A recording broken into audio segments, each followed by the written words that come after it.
Alright, what up everybody? It's your boy Akeem. Welcome to this vlog. Here to talk about Danny Shelton, the defensive tackle coming out of Washington, and one of my top prospects, especially my top defensive tackle prospects for this year's NFL draft. Now he's hailing from Auburn, Washington, and he was the state champ in the shot put. He definitely has good arm strength.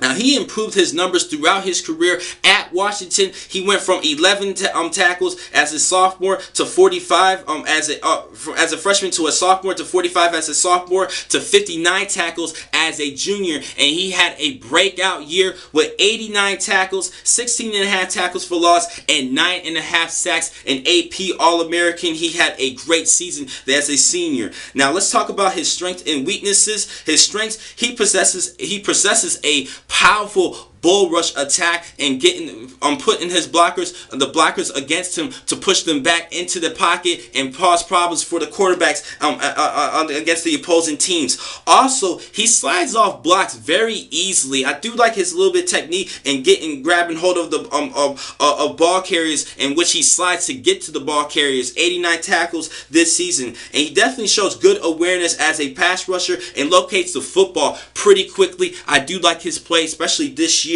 Now, his weaknesses, he does have a list for you guys. Now, he needs to keep his weight in check. At 6'2", 343 pounds, he reminds me a lot physically of Vince Wilfork of the New England Patriots. But Vince Wilfork is a freak of nature, and I think that Shelton could be the same, but that weight needs to be in check. That is a major concern for me.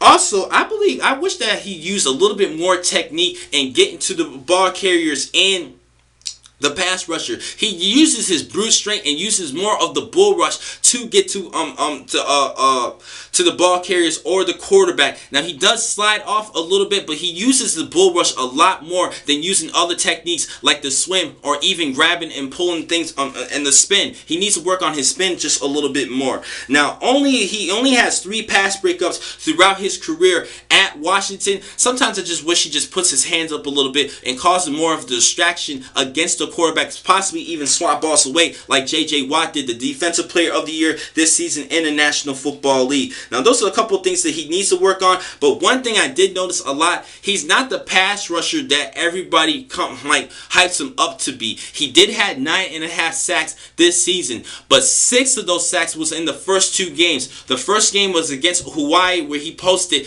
2 sacks, and then the second game against Eastern Washington with 4 sacks, and he only managed to get 3.5 sacks for the duration of the season. Now, that was a little bit of a concern for me, but he is still a havoc in that line of scrimmage and definitely a good run stuffer. And because of his body, I think he definitely can plunge in a couple of holes, particularly against running backs and other ball carriers.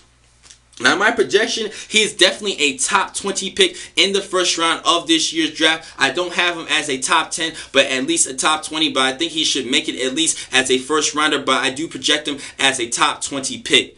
Now, I have a couple more blogs to talk about for today. I'll see you guys in just a couple of minutes. Thank you for watching this blog. I'm your man, Akeem McCall. Be easy.